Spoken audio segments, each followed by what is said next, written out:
மணிக்காக அவன் புல்லாங்குழலில் உள்ளம் மயங்கும் கண்மணிக்காக புன்னகை மன்னன் பூவிழி கண்ணன் இருவருக்காக மணி இருவருமே அவன் ஒருவனுக்காக புன்னகை மன்னன் பூவிழி கண்ணன் மணிக்காக இந்த மாமா ருக்மணி இருவருமே அவன் ஒருவனுக்காக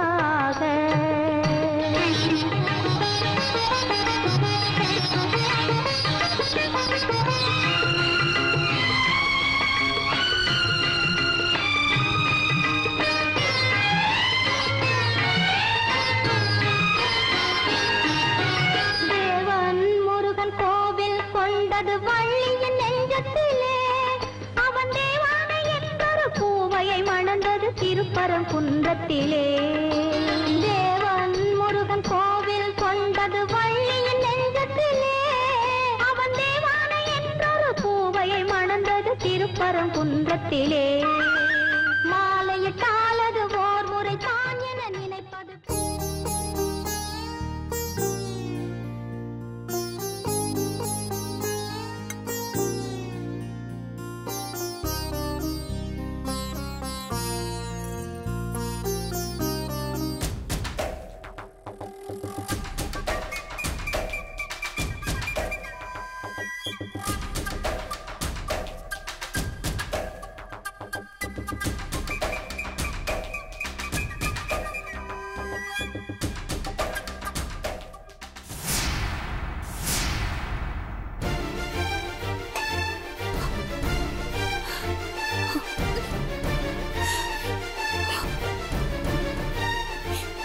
செல்வி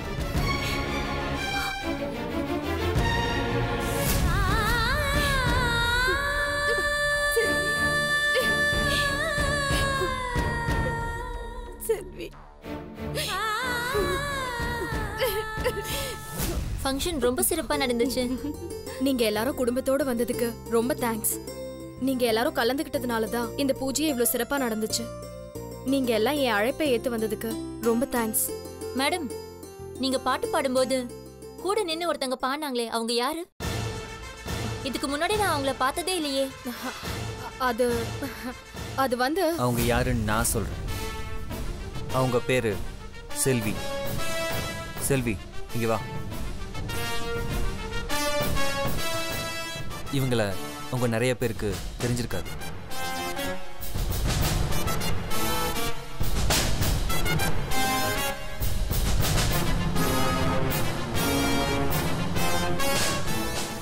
இவதான் என்னோட முதல் மனைவி.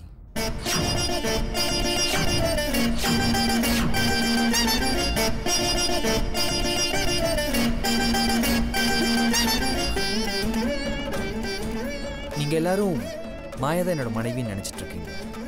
ஆனா மாயா நல்லா வாழணும்னு தன்னோட வாழ்க்கையை தியாகம் பண்ணிட்டு போனவங்க இவங்க தான்.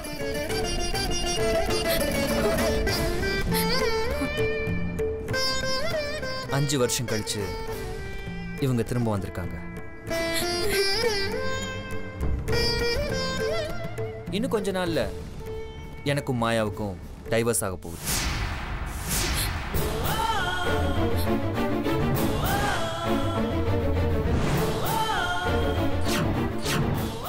நீங்க எல்லாரும் இந்த பூஜையில கலந்துக்கிட்டதுக்கு ரொம்ப தேங்க்ஸ்.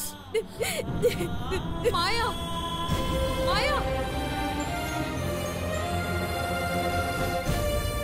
என்ன சந்தோஷ் இது?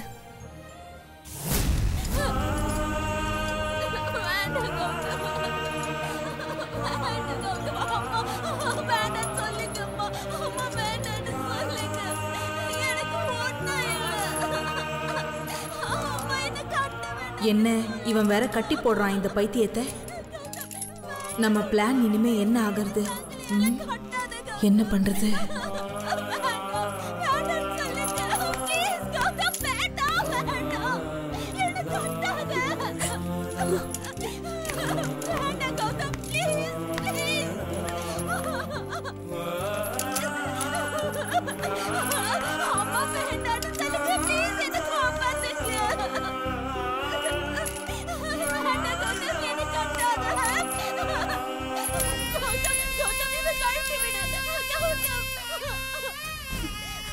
டேய் கௌதம், ஏன்டா இப்படி பண்ற? பிரியா இப்படியே இருந்தானா அவ நிலைமை இன்னும் மோசமாயிடும்டா. இல்லம்மா, நான் ஒரு முடிவு பண்ணிட்டேன். என்னடா?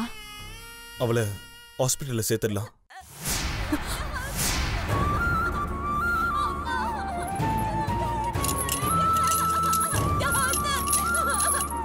டேய், என்னடா சொல்ற? மென்டல் ஹாஸ்பிட்டல்லையா? ஆமாம்மா, வேற என்ன பண்றது? அவ இங்கே இருந்தா குழந்தையோட உயிருக்கு தான் ஆபத்தாயிடும்.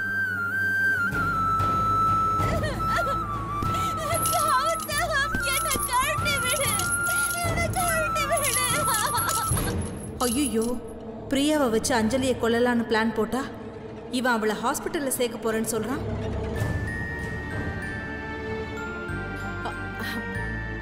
கௌதம், ஹாஸ்பிட்டல்ல எல்லாம் ரொம்ப ஹார்ஷா ட்ரீட் பண்ணுவாங்க.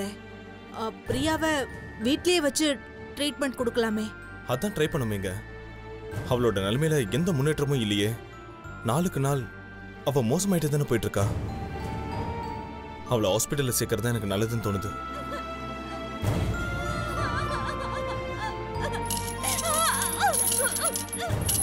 டேய், நீ இந்த குழந்தையோட நல்லதுக்காக பாக்குறே தவிர பிரியாவை பத்தி கொஞ்சமாவது யோசிச்சு பாத்தியா?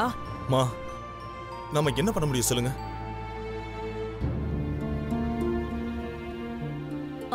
கௌதம், பிரியாவை கேரளாக்கு கூட்டிட்டு போய் அங்கேயே ஒரு வாரம் தங்க வச்சு இயற்கை முறையில சரி பண்ணிரலாம்டா. மா, இதெல்லாம் நடக்கிற காரியமா? அதுவும் இல்லாம டாக்டர் பிரியாவோட நிலைமை இன்னும் மோசமாயிடுச்சுன்னா ஹாஸ்பிட்டல்ல சேர்க்கணும்னு சொல்லியிருக்காரு.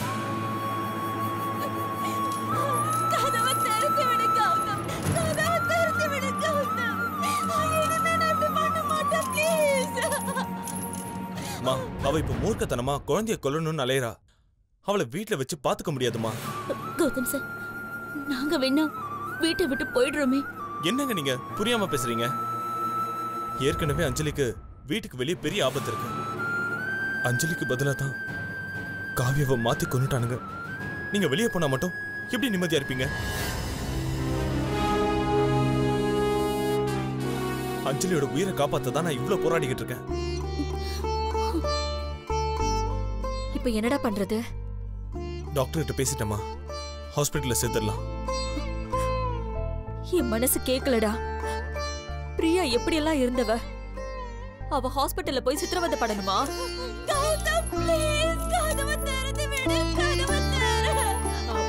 கௌதம், இன்னும் கொஞ்ச நாள் பார்க்கலாமே. ரூம்ல தானே கட்டி போட்டு வச்சிருக்கீங்க. வேளை வேலைக்கு சாப்பாடு டேப்லெட் எல்லாம் கொடுத்து சரி பண்ணிடலாம். இல்லங்க, அவளை இங்கே கட்டி போட்டு வச்சிருக்கிறதா எனக்கு ரொம்ப கஷ்டமா இருக்கு. அவளை இந்த நிலைமையில பாக்குறதா என் மனசுக்கு ரொம்ப வேதனையா இருக்கு. இல்ல கௌதம், ஹாஸ்பிட்டல்லையும் கட்டி போட்டு தான் அவளை கஷ்டப்படுத்துவாங்க. அதுக்கு வீட்லயே வச்சு நாம ட்ரீட்மெண்ட் கொடுக்கலாம்.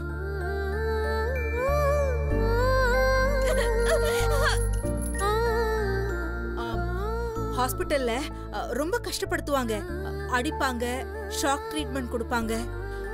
எதுவா இருந்தாலும் நம்ம கண்ணெதிரில வச்சே பிரியாவை பத்திரமா பாத்துக்கலாம்ல. ஆமாண்டா, அவ சொல்றதும் கரெக்ட் தான். பிரியா இங்கே இருக்கட்டும்டா. ஆமா கௌதம் சார், பிரியா ஆசைப்பட்டதுனாலதான் அஞ்சலியை நான் இங்க கூட்டிட்டு வந்தேன். இப்ப அஞ்சலிக்காக பிரியாவை ஹாஸ்பிட்டல்ல சேர்த்து அவங்கள கஷ்டப்படுத்த வேண்டாம். சரிங்க, மறுபடியும் குழந்தைக்கு ஏதாவது ஆபத்து வந்தா என்னங்க பண்றது? டேய், நான் பிரியாவை பத்திரமா பாத்துக்கிறேன்டா. அவளால குழந்தைக்கு எந்த ஆபத்தும் வராதுடா. டாடி, மம்மி இங்கேயே இருக்கட்டும் டாடி. அவங்க பாவம். ஹாஸ்பிட்டலுக்கெல்லாம் கூட்டிட்டு போகாதீங்க.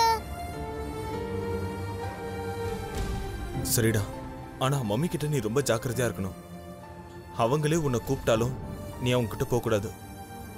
ஏன்னா அவங்க என்ன செய்யறாங்கன்னு அவங்களுக்கே தெரியல. சரி டாடி.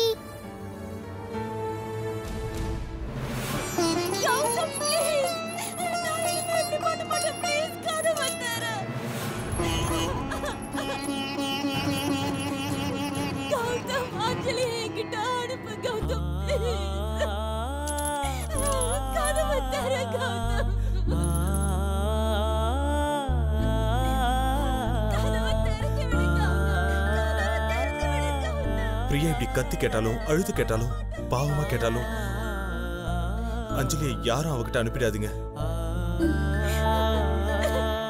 எனக்கு இங்க பயமா இருக்கு, காவியாக்கு பயமா இருக்கு. இங்க அனுப்பு கௌதம், ப்ளீஸ் கௌதம். அப்பாடா, ஒரு வழியா பிரியாவை ஹாஸ்பிட்டல் கொண்டு போக விடாம தடுத்துட்டோம். அடுத்து என்ன பண்ணலான்னு தான் யோசிக்கணும். இப்போதைக்கு பிரியா வீட்டில் தான் இருக்க போறா. குழந்தைய எப்படியாவது அவகிட்ட அனுப்பணுமே. சரிம்மா, அவளுக்கு சாப்பிட ஏதாவது கொடுங்க. சாப்பிட்டு முடிச்சதும் மறக்காம டேப்லெட் கொடுங்க. நான் வரமா. மம்மி ரொம்ப பாவம்மா.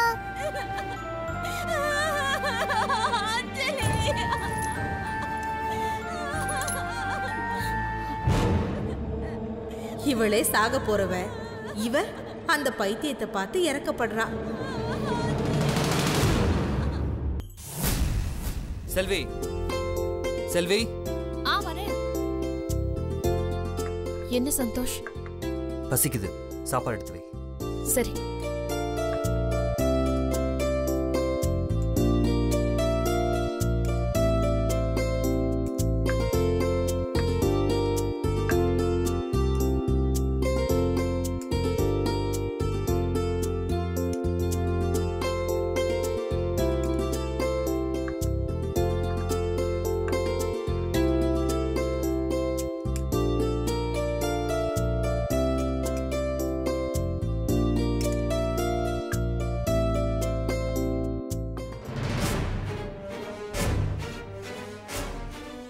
சந்தோஷ், சந்தோஷ், மாயா ரொம்ப நேரமா ரூம்குள்ளவே இருக்கா சந்தோஷ். அவ ஏதாவது பண்ணிக்குவாளோன்னு ரொம்ப பயமா இருக்கு. அவ என்ன பண்றா ஏது பண்றான்னு தெரியல சந்தோஷ். அதுக்கு நான் என்ன பண்ண முடியும்? என்ன சந்தோஷ் இப்படி பேசுற? நீ பூஜையில அப்படி பேசுறதுனால தானே அவன் ரொம்பவே மனசுடைஞ்சு போயிட்டா. நான் தப்பா எதுவும் சொல்லலையே, உண்மையை தானே சொன்னேன்.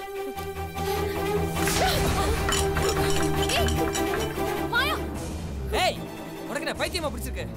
ஆமா, நீங்க எல்லாரும் சேர்ந்து என்ன பைத்தியமாக்கிட்டீங்க. இப்போ உனக்கு என்னதான் பிரச்சனை? எதுக்கு தேவையில்லாம கத்திட்டு இருக்க? எல்லாத்தையும் பண்ணிட்டு எதுவும் தெரியாத மாதிரி கேக்குறியே. உனக்காக எல்லாரையும் கூப்பிட்டு சுமங்கலி பூஜையை நான் நடத்தினேன். ஆனா எல்லார் முன்னாடியும் நான் உன் பொண்டாட்டி இல்லைன்னு சொல்லி நான் அசிங்கப்படுத்திட்டல. ஏய், உன்னை யாரு சுமங்கலி பூஜை நடத்த சொன்னா? நான் சுமங்கலி பூஜை நடத்துனது நீ நல்லா இருக்கணும்னு தான். ஏய், போதும் நிறுத்து. உனக்கு எனக்கு நடுவுல ஒண்ணுமே இல்லைன்னு ஆயிடுச்சு. அப்புறத்துக்கு இந்த பூஜை எல்லாம்.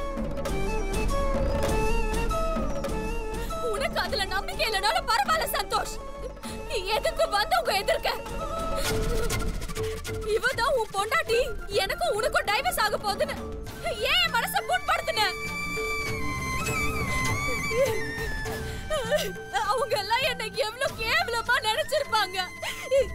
நான் கூட வாழ்ந்த 5 வருஷம் வாழ்க்கை அர்த்தமே இல்லாம போயிடுச்சு சந்தோஷ். ஏய், அங்க வந்தவங்க செல்வி யாருன்னு கேட்டப்போ நீ ஏன் பேசாம இருந்த?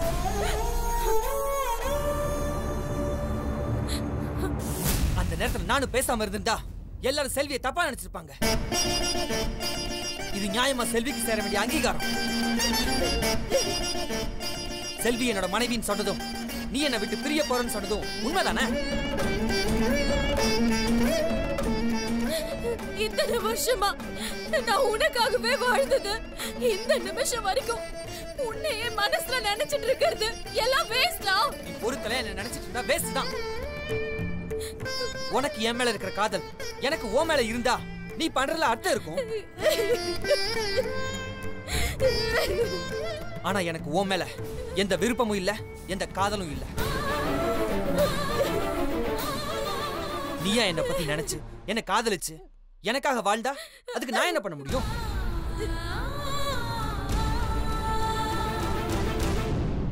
இப்பவும் சொல்றேன், என் மனசுல செல்விக்கு மட்டும்தான் இடம் இருக்கு. உனக்கு எப்பவுமே இடம் இல்ல. பாத்தியாமா, என் மூலமா ஒரு குழந்தைய பெத்துப்பானா, அந்த குழந்தைய அவன் வாரிசுன்னு வளர்ப்பானா.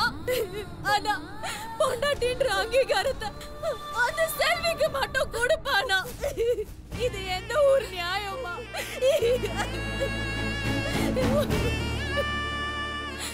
ஓடி போனவன் வந்ததும் இவன் எப்படி ஆடுறான்னு பாருமா. ஏய், யாரு ஆடுறது? ஒரு சுமங்கலி பூஜையை ஏற்பாடு பண்ணி செல்வியை அவமானப்படுத்தி பழி வாங்குறதான உன்னோட பிளான் அப்படின்னு இவ சொன்னாலா? அதை என் செல்வி சொல்லணும். நீ நடந்துக்கிறத பார்த்தாலே தெரியுதே. ஏன் முன்னாடி எல்லாருக்கும் ஃபோன் பண்ணி கூப்பிடுற, தேவையில்லாம எல்லாரையும் பேச வைக்கிற. இது எல்லாமே செல்வியை இரிட்டேட் பண்றதுக்காக தானே செஞ்ச. ஓ, செல்விக்கு எந்த பிரச்சனையும் வந்துட கூடாதுன்னு நீ என்ன அசிங்கப்படுத்திருக்க, அப்படிதானே? சீ, இந்த மாதிரி ஒரு சீப்பான எண்ணம்லாம் எனக்கு கிடையாது. இது வரைக்கும் செல்வி யாருன்னு யாருக்குமே தெரியாம இருந்துச்சு. அதனாலதான் எல்லார்கிட்டயுமே சொன்னேன். இதுல என்ன தப்பு இருக்கு? எப்பவுமே உனக்கு அவளை பத்தி தான் அக்கறை, அவளோட நினைப்பு தான். அவ நல்லா இருக்கணும்னு மட்டும் தான் நினைக்கிறேன்.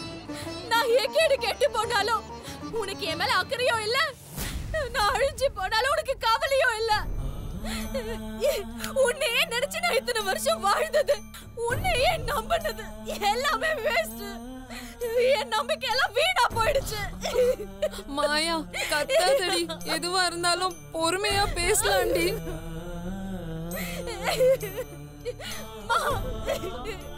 இனிமே நான் எதுக்காகமா வாழணும், யாருக்காக வாழணும்? இனி நான் எதுக்கு உயிரோட இருக்கணும்? இவ்வளவு அவமானப்பட்டதுக்கு அப்புறமா நான் ஏன் வாழணும்? எல்லாரும் என் மூஞ்சில காரி துப்பிட்டு போயிட்டாங்க. இனிமே நான் எப்படி வெளியில தலை காட்டுறது?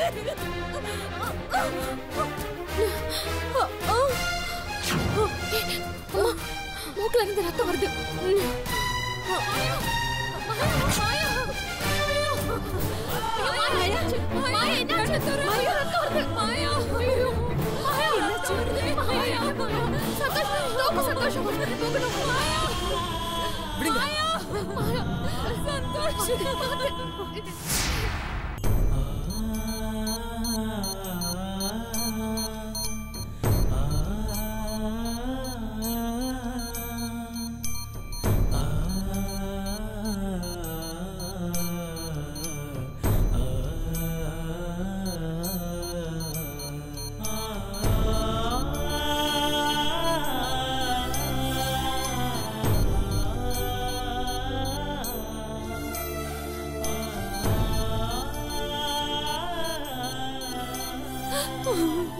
என் பொண்ணுக்கு என்ன ஆச்சுன்னே தெரியலையே.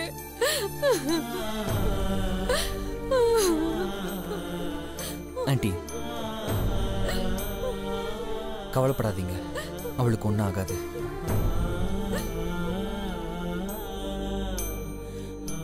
சந்தோஷ், நான் உன்கிட்ட சண்டை போடாதன்னு சொன்னேன்ல, நீ கேட்டியா?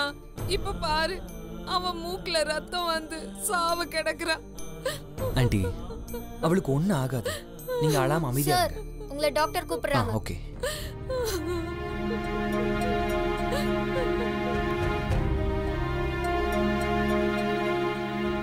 Excuse me doctor. Yes, come இன்.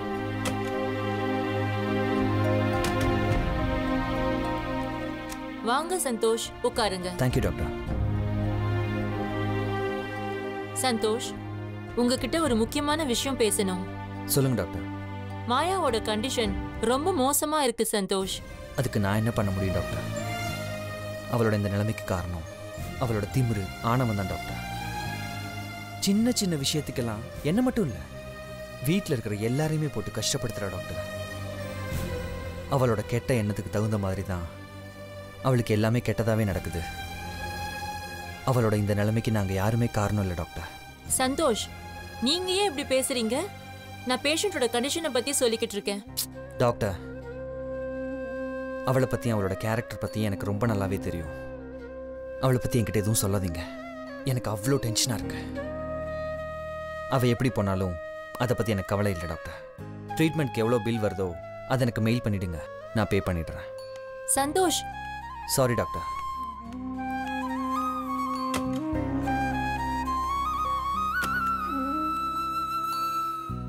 ஹலோ, நான் டாக்டர் நந்திதா பேசுறேன். டாக்டர் டாக்டர் டாக்டர், ஒரு நிமிஷம் லைன்லயே இருங்க. சொல்லுங்கம்மா. சந்தோஷ் ஏன் டாக்டர் கோவமா போறான்? தெரியலம்மா. மாயா பத்தி பேச ஆரம்பிச்சாலே டென்ஷன் ஆயிடுறாரு. அவன் அப்படிதான் பண்றான் டாக்டர். இப்போ மாயாக்கு என்ன பிரச்சனை டாக்டர்? பயப்படுற மாதிரி ஒண்ணும் இல்லம்மா. நீங்க பதறாதீங்க.